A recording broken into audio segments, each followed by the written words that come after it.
Check, check, 1, 2. Check, check, 1, 2. 1, 2, 3, 4, 5, 6, 7, 8. Selfie time. Gotta send it to the wifey. She said she missed me. So. You're right.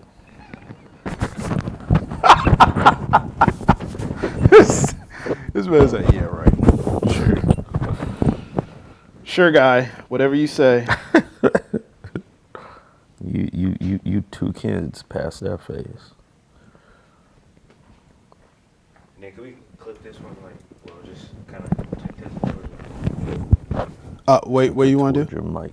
To clip it up? to the Twitter. Okay, bet. Yes. Harder. Yeah, I think it should work. It's just harder because I have the turtleneck on, so. Okay, bet. Form before function with Tyler all day, every day. What you talking Huh? about? Nothing. This man said form before function. It's like, do I look good though?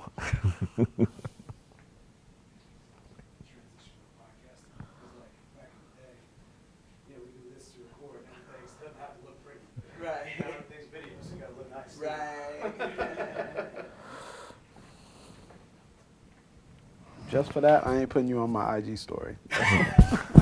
Just for that. Mine is way too tame. So y'all need anything? Like, y'all need anything on the screen? Or We good? No, we y'all good. ready? Jay, you ready? You want to talk for a minute? Just for a minute? What are you thinking? Yeah, so We'll be Just ready tell me in what the flow- literally 120 seconds. We'll be ready. just tell me what kind of the flow you want for the Tyre Nichols one. And time-wise, what are we shooting for one time? 30. 30. I'll put the, I can put it on the TV right here. Oh, that's yes, please. Yeah, that'd be perfect, actually. Oh my gosh. Wow. Okay, that's that a lot. That That's was a lot. a very strong reaction. Where's my main? Just right here. Is there a center camera? Right there? Right there. Well, yeah, which camera are we looking at? Are we looking at the one ahead of us? Am I looking at this one? I'm thinking he's got all three going, but that's your main. And both have solo cameras, so this is his camera. Okay, This is yeah. your camera, and then you got this camera. But most of it still be like dialogue. Y'all be looking at each other. Okay, bet. And then, I mean, but if you want to say something, you got your camera right in front of you. Okay, bet. So we'll start off center.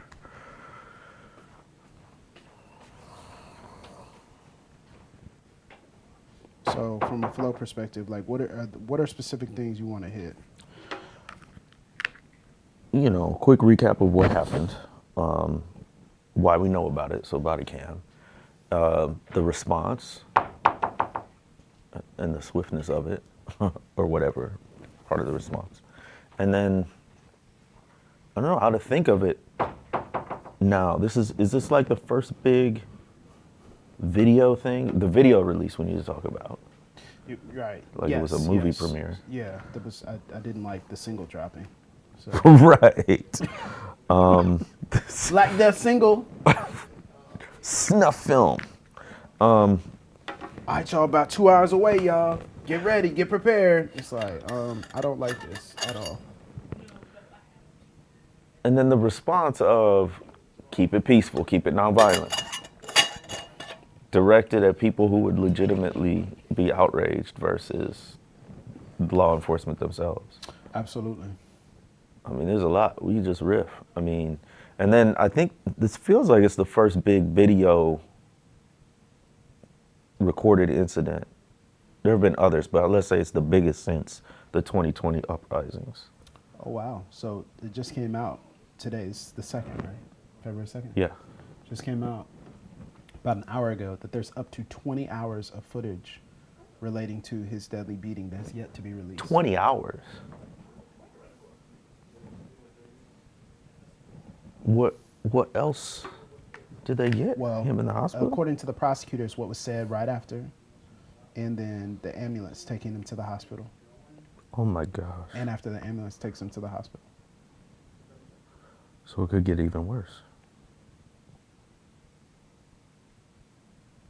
So when did this happen? In early January, right? When the incident actually happened? Mm-hmm. Yeah, January. Wait.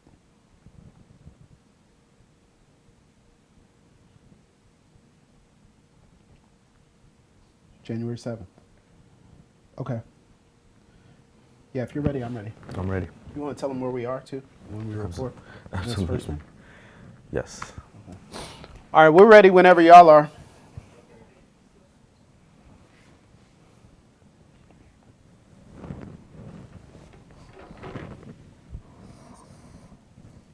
We don't need a timer or anything. I'm kidding.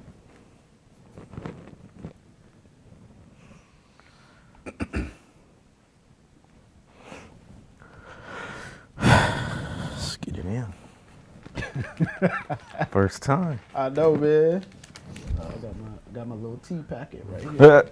Got my little tea packet. Got his leaves. Napkins. You using way too many napkins. Ryan Gentry, we miss you.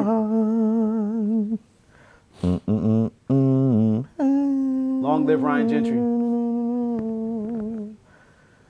He's coming with me on my next speaking engagement. Wow. Put his back so it's not reflecting off that TV or Oh yeah, All reflecting right. off. Yeah. Watch that We cord. dealing with professionals here, Jay. Yeah, seriously. Appreciate you catching that.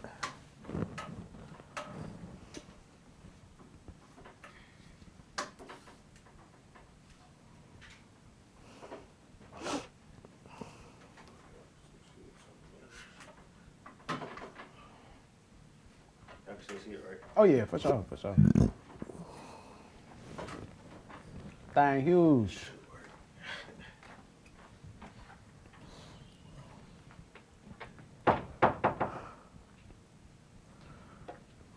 It's a new season. Come on, Jay. Come on. This is That's all you. I'm gonna let you get the cutting room floor content. Hey, man.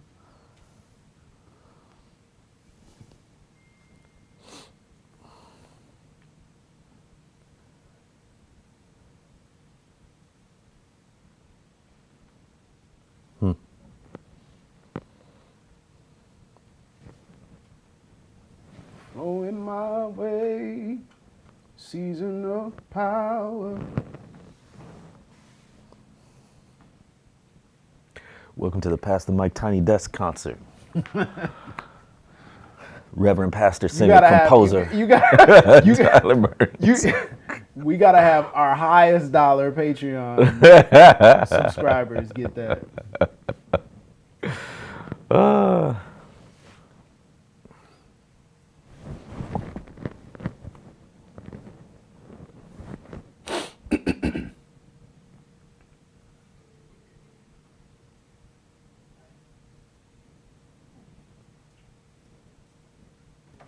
So we'll break around like 14, probably. Okay. Would you mind terribly if I? No, I don't. It's because I have a turtleneck. It's not ideal. Gosh. I'm sorry.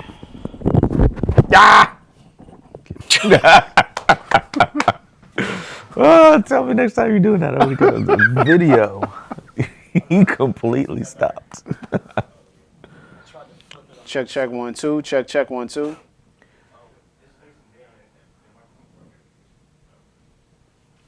This one here. It is face. I mean, the thing is facing up.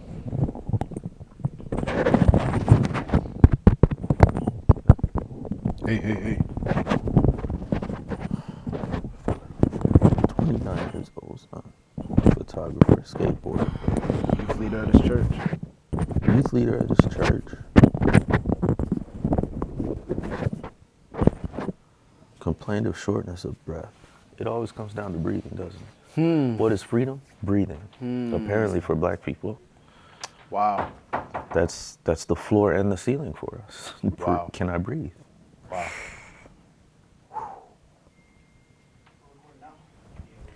We're good? All right. Lord, help us to record well, clearly. Help us to speak truth, love, justice. May our words be dipped in grace and seasoned with salt. And would you lead us and guide us, give us clarity of mind, thought, speech, energy, all these things. This is for you. It's for our people in Jesus' name. Amen. All right. Here we go. You got the canned smile, so whenever you start smiling, Jemar's like, all right, here we go. Greetings and God bless. Welcome to another episode of Pastor Mike, Dynamic Voices for a Diverse Church, powered by The Witness, a Black Christian collective. I am your host, Tyler Burns. You can follow me on Twitter and Instagram at Burns Clan. Please follow at your own risk. There you go. There you go. And joining me as always is the founder of The Witness. He has a very extensive bio. He is the man, the myth, the legend, the two-time best-selling author, Mr. Blue Check, the book award winner, the HBCU professor. Get it all in there. Get it all in like there. all the world traveler, Mr. Blue Check verified himself, Dr. Jemar Tisby. What's going on, brother? I am incredibly excited to be in the same room with you Hey. and in a very special room. So we are at St. Stephen Church in Louisville, Kentucky, pastored by the Reverend Dr. Kevin W. Cosby. Wow. He and his church have graciously made their space available to us. So that we're in the St. Stephen Family Life Center in their studio. So you see all the beautiful lights and setup. Well, they may not see it. They can only see it if they go to That's patreon.com/Pastor Mike. So we up the studio quality for the Patreon people. So if you are on Patreon, shout out to you. Welcome. I'm glad you can see everything. If you're not, you can change that right now. Absolutely. Go to patreon.com/Pastor Mike and become a subscriber. And there's a whole bunch to get into about St. Stephen Church and its relationship to the college. But let's just say it's that symbiotic connection between education and the Black church that has a very long history. So shout out to the St. Stephen family. We up in here. Thank you. Absolutely. And it's cool to see you in your element, too. About to go to class with Dr. Tisby after this. That's going to be really cool. So I'm really excited for that. But, man, it's good to be back on the mic with you. Yes, sir. But these times, every time we hop on the mic, I feel like we can always talk about some sort of tragedy. We can always talk about something that's difficult, something that is shaping reality for Black Christians, Black people, the Black community. And in the early days of Black History Month, we're having to reckon with this reality of the aftermath of the Tyre Nichols beating.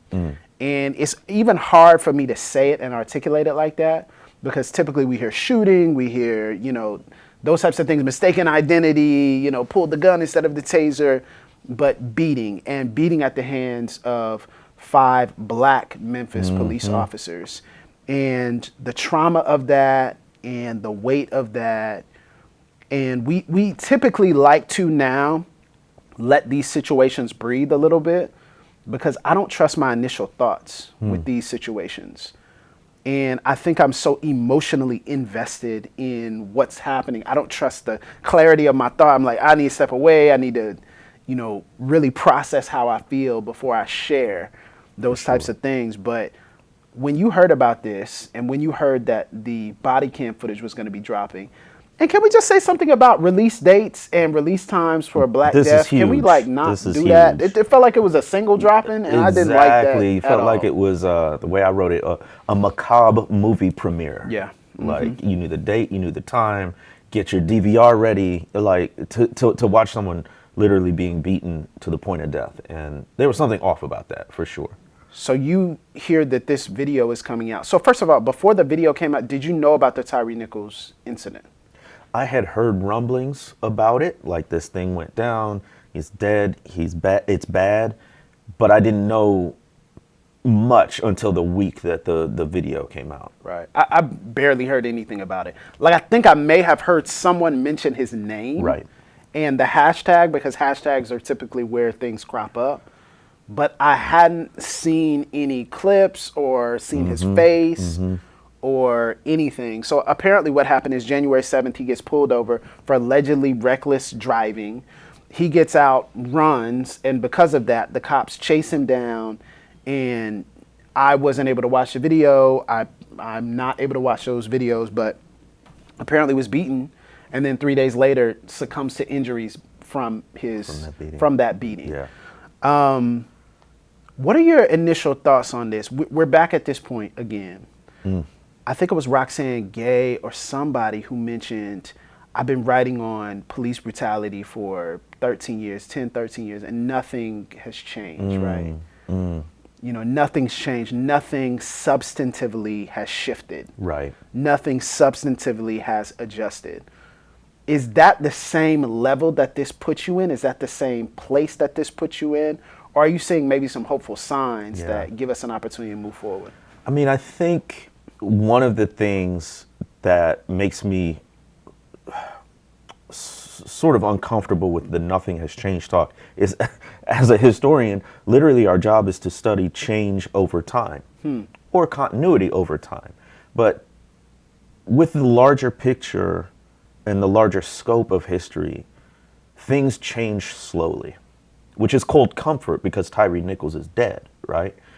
But it also gives us the perspective of, like, even when we look at the civil rights movement and certain laws being changed and acts being passed, Voting Rights Act, Civil Rights Act, housing, fair housing, all of that stuff took decades to build the momentum, even Brown v. Board, right? So I wonder if in this moment it feels like nothing has changed because it feels like just yesterday we had been protesting some similar incident, right? And now here we are again. But do we need to give it a longer timeline? Not that we be patient, we'd be urgent with our demands, but things typically change over a long time. And two, has truly nothing changed?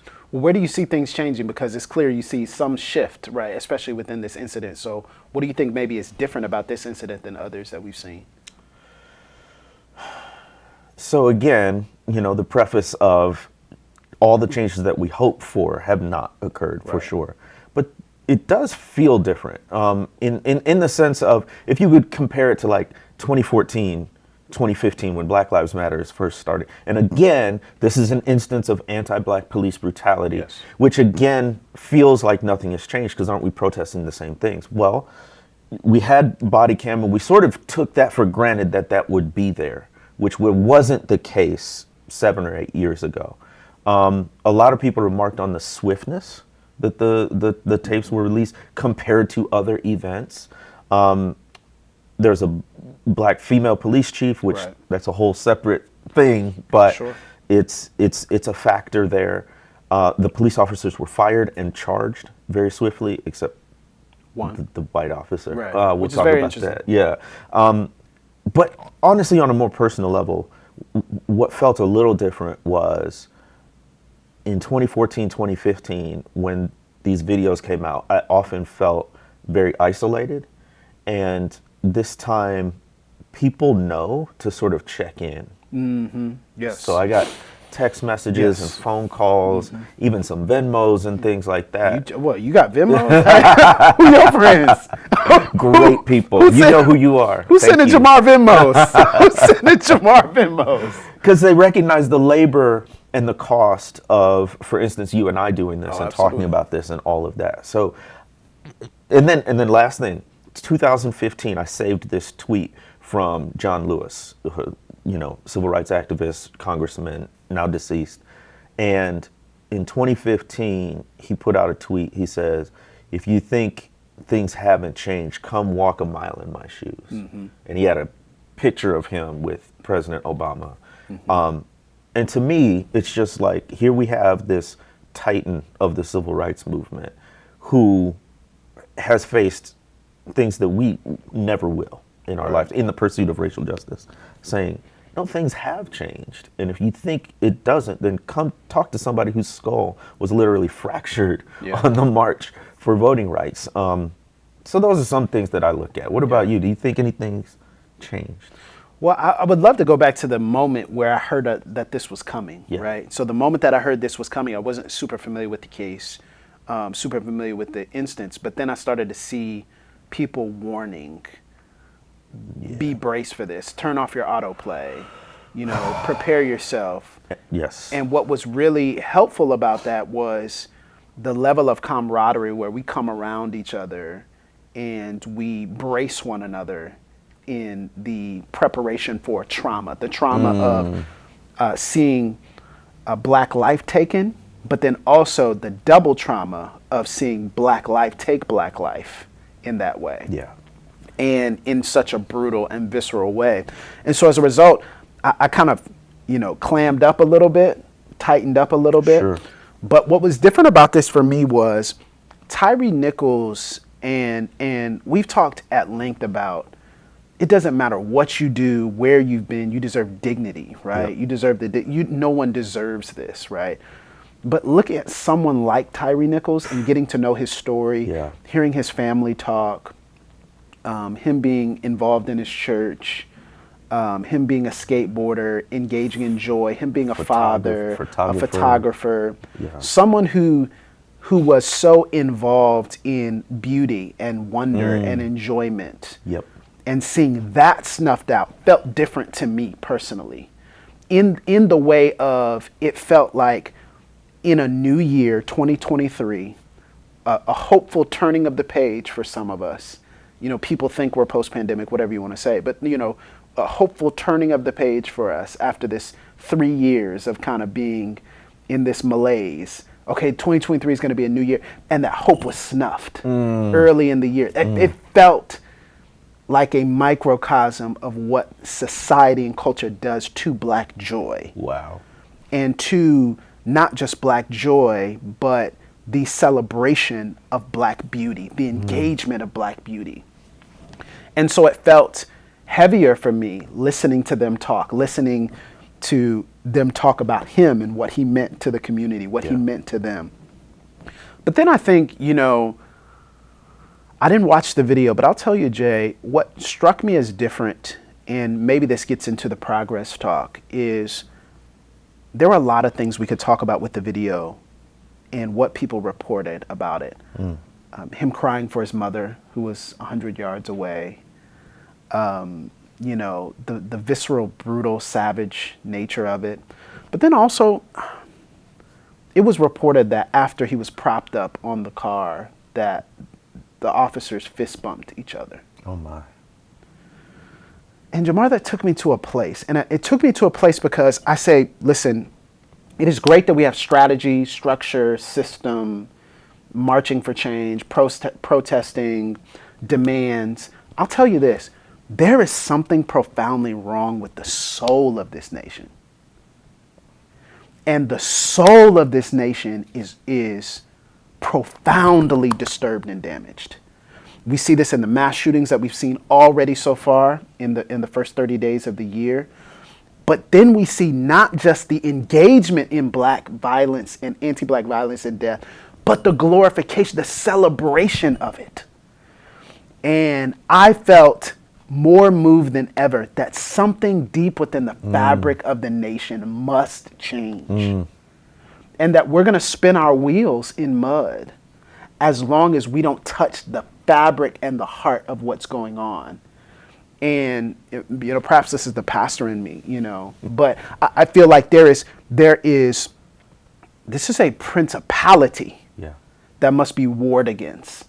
This is a stronghold that must be torn down. And as long as we don't touch the root, that this country needs soul change. And there are different people at different levels, but I felt like more moved than ever. That no, this is a sign and a reminder to us that if we don't touch the heart of this nation and change it from the inside out, we're gonna be in the same place For a long, long time. for a long time. Yeah. Right. And so I think that's where I felt, and that's what bothered me. Yeah. And there's a couple of other reasons why, but you know, we've got to get to a break. But I want to come back and talk about a couple of the reasons why that bothered me even deeply when I saw people talking about the incident and some of the things that happened. So we'll be right back here on Pass the Mic.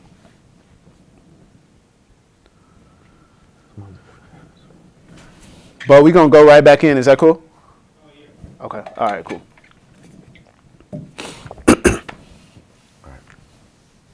So I was talking earlier about some of the things that bothered me about this and made me say, oh, there needs to be a soul change that happens within the country. One of them is this very ironic thing. I love when people do this. When people are like, see, this isn't white supremacy. This isn't racism. It's black hands, see? As if using the brutal murder of an innocent black man as pretext to silence people who talk about white supremacy isn't anti-black in and of itself. Right. I'm like, this is hilarious, right? Right. So in this moment, you are using this as an opportunity to say, let's silence. See, gotcha. We told you. Look at all of you who always talk about white supremacy. Is this white supremacy? As if that isn't a function. That statement in and of itself isn't a function of a white supremacist idea. Exactly. And so I'm looking at them like, this is interesting. So now you're telling me that people acting at the hands of the state, and this is what I had this conversation with a couple of people. I said, okay, so this is funny to me. I said, so how many hashtags have you seen of black bodies? And so they list off all these hashtags. I'm like, yeah. I'm like, okay, so name the white ones. Off the top of your head. Not saying you can't find them. Off the top of your head. Name them. And they were like, well, that's not what it's about. Oh, why isn't it? Because they would have never done this. Let's just be honest. They would have never done this if the melanin was different. Wow. If the skin was different. They would have never done this. Yeah. And so when you look at that, I'm like, this is what we're arguing about right now? It boggles the mind. When I first saw on social media that people were using this as an excuse to say this wasn't about race, it's actually a better example of systemic racism than if the cops were white. Because exactly, yes. What we're saying with systemic racism, it is embedded in the policies and the practices and the culture of this institution, and it does not depend on isolated attitudes in order to function. Just by being in the system, you participate in that system, you're complicit in that system, and you can even embrace that system in terms of its anti-blackness. That's how you get black people and other people of color involved in the white supremacist project writ large, is they participate in the systems that white supremacy and racism have crafted. And so regardless of your personal prejudices towards different people, just by participating in this, just by being part of it, you can perpetuate and extend its racism and injustice. And that type of thinking, that type of idea comes from a mind and a heart that has created, that has been crafted and shaped in the system of this world. And the idea that, we need to fight against certain ideologies rather than recognizing humanity. Yes. So instead of seeing Tyre Nichols' humanity and saying, let us lament, instead, he is used as a tool and a pawn for you to get off your bars about whether or not these people should be using this particular instance as an example of systemic racism. Right. Well, I'm like, there's something, and there were a lot of black men who did it. There were a lot of educated black men. What is going on? There were a lot of black men. There were a lot of black men with degrees longer than the alphabet who did it. So I'm like, this is very interesting. It is very interesting. It's very disturbing on that level. I mean, this is basic. This is rudimentary. Black people have been saying this for generations, that it's the system. Related to that, I think one other difference was there was, as you said, I think, a recognition that there's something deeply, deeply wrong at the root here, at the soul level, as you put it. And I think there was a more muted response around cries of things like defund the police or abolish the police. If that was, typically when that's out there, there's this massive backlash, argument, debate. To me, on my end of social media, it seemed like there wasn't as much pushback. There was some sort of recognition, like there's something really rotten at the root that adding a body cam or more diversity training is not going to touch. Remember when we really thought, there were people, I literally had this conversation with someone who is a person in ministry, and he was convinced national body cam law. That's what it is, national body. It's just like 2016, I think. And I was like, I don't know if that's going to do it. Right. Like but at least I was thinking like, oh no, now I can get behind that. Like I totally understand, like for sure. Like, but national body cam law, as if that was going to change. That's what struck me about the video. Like, these guys knew their body cams were on. And they didn't care. It didn't restrain them at all. Wow. It wasn't effective in preventing it, but hopefully it's helpful in holding them accountable. But it was really astounding to me how you know a camera is on and you're still doing this. That speaks again to the sort of system. Absolutely. I mean, there must have been something to say, even if there's video evidence, it's not going to get me in trouble. Or they didn't think what they were doing was wrong, which is even worse. But one of the differences, perhaps, time will tell, it just feels like you said, it felt like this went way beyond tweaks to the system and revising or reforming. And I think people are at least maybe more open to what we would call, quote, more radical solutions, which really means to get at the root of something. I have to tell you, like, this might be my, like, radical political origin story. Oh. Like, in terms of, it made me think, okay, what would my community look like without police? This is the first time I've actually thought That's that. where It's the first time I the actually difference thought is. that. Yes. And so I'm not saying I went all the way. It was like, oh yeah, well, get rid of them and all this. I was just like, what would it look like without the presence of law enforcement? Bro, look, it is one Have of you the ever thought only. that? Have you ever I thought have that? thought that because I was on this journey studying history and then thinking about the legacy of slavery, and the closest parallel is modern day policing and law enforcement. And so I've been, I'm involved with Equal Justice USA, which is seeking to repeal the death penalty. I was very struck when I visited Birmingham or Montgomery rather, and the Equal Justice Initiative museum there, and it said slavery evolved and showed the de-evolution of mass incarceration. But that is, and so in all these conversations, the topic is about preventing harm. It's about community safety. Right. It's not about policing, which the very word means you look for trouble. Right. Right. And that's how I viewed it. Not as I didn't view it. I think in a lot of these conversations we censor law enforcement, we censor military, we censor prison workers, whatever, correctional officers.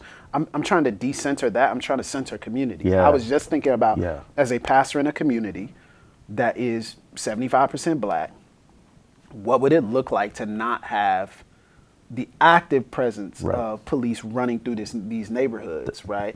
So right. how do we as a community come together and think about, watching out for one another, putting policies and plans in place, a better system of communication, all these different things. I'm thinking in my head, I'm like, this might need to be something that we push up in the agenda. Yeah. And again, like I think this is the time for dreaming and the time for imagination. So I'm not saying, oh yeah, we've come to conclusions.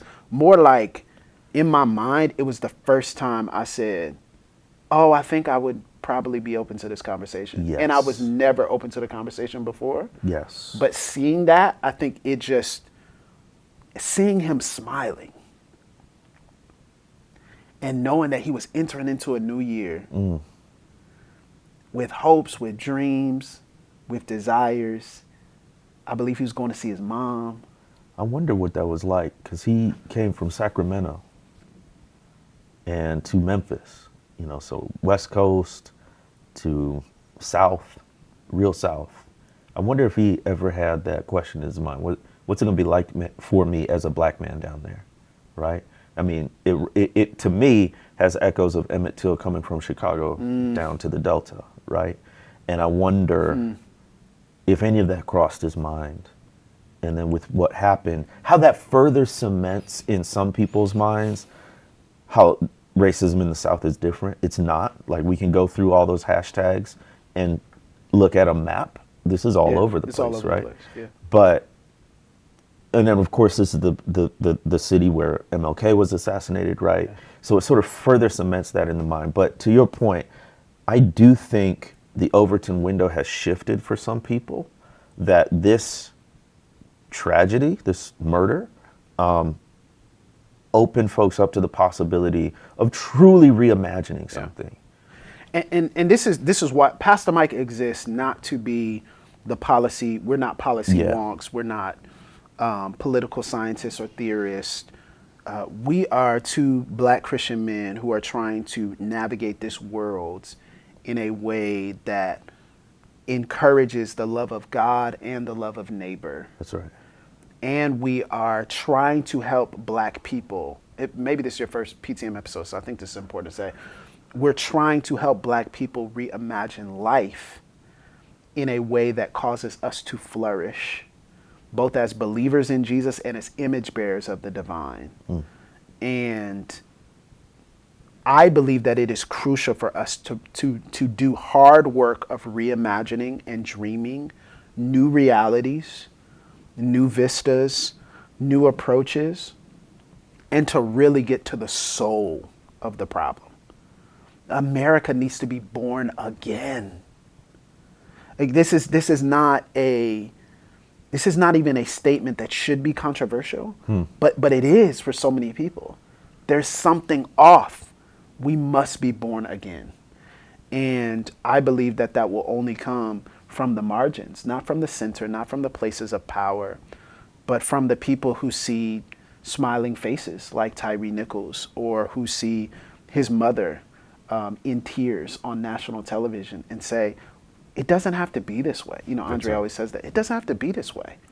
We don't have to live like this. We don't have to exist in this reality. We can change this. Yes, absolutely. And I hope we change it from the inside out. And I think sometimes we've been influenced by people who tell us that outside change is all that's needed, external change is all that's needed. And it's true, we need external change. But I've been moved more and more, Jay, and maybe this is just a different shift for 2023 for me, but it's got to come from the inside out. All the policies in the world cannot protect us from rotten hearts and rotten souls and from the DNA. Like what we have to rework the fabric of the country. And we have the power with the Spirit to do that. We have the legacy to stand in to see what that has looked like. We're sitting on ground where these things have been shifted and changed and redone and reworked. It's possible. I mean, what I'm sensing, punctuated by what you just said, is a movement of the Spirit among people of faith to instigate social change.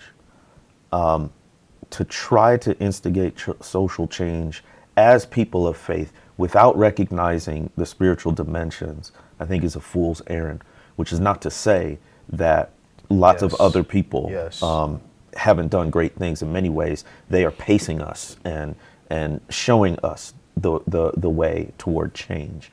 I just think if we are people who call the name of Jesus and try to do this work apart from Jesus, that's not the way it works.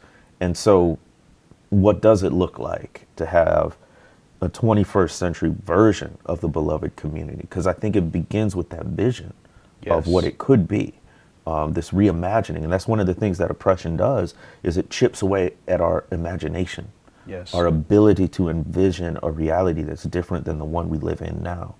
And we can imagine safety for our communities that doesn't involve people with pepper spray, tasers, batons, and guns, the instruments of violence, in order to keep us safe. And that's what I think is the conversation now. And that's also, when you say coming from the inside out, this is also has to come, like you're saying, from the margins, people who have been victimized, oppressed, marginalized, not the people who have historically had social, cultural, political power. So that remains the challenge for this nation. And it underscores the threat and the perniciousness of attempts to halt a re-examination of our nation's history. Because if you want to talk about the soul of the nation, then you got to go back to how it was started. Exactly. Which is in violence, genocide, racism, slavery. And that's a whole other episode. Absolutely. But completely agree. That's what the threat and the danger of these efforts, these sort of almost counter-revolution efforts when it comes to racial justice, what it's preventing us from doing is taking an honest look at how this nation was founded, what are the principles and ideas that led to great wealth for some, and great injustice for others. And until we really can do that Yeah. as a people, we won't make much progress at all. It is possible to change. It is possible to do it differently. We just because we haven't seen it doesn't mean we can't. Don't get me started, Tyler, because It's possible. there's a whole thing in history called contingency. But we'll talk Contingency, about exactly. that some other time. I don't know, Contingency. man. It didn't have to be. We could have changed it. It didn't have to be this way. And it doesn't have to be this way. And so We could be the generation that changes it. I think this situation moved me more towards that than anything else. And in the midst of all the lamenting and the tears and the tenseness in the body and the conversations that we had and I had with others, and the almost the fighting of numbness and desensitization. Yes. I came away saying, it doesn't have to be this way. It shouldn't be this way. What can we do to change it?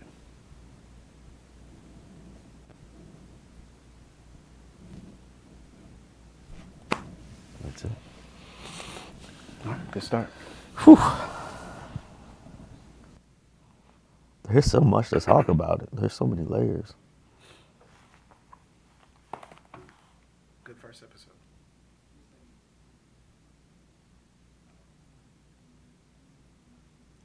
I get nervous with Allie listening.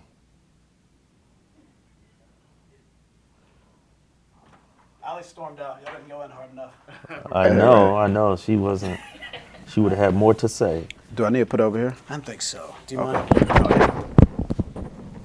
Main thing is just needs to be facing you. There's something And it that I keeps didn't like think about before we were talking about this, about do that. It's gonna face the Tyre Nichols. They lied in the Oh yes, they did. They did lie. Yeah. So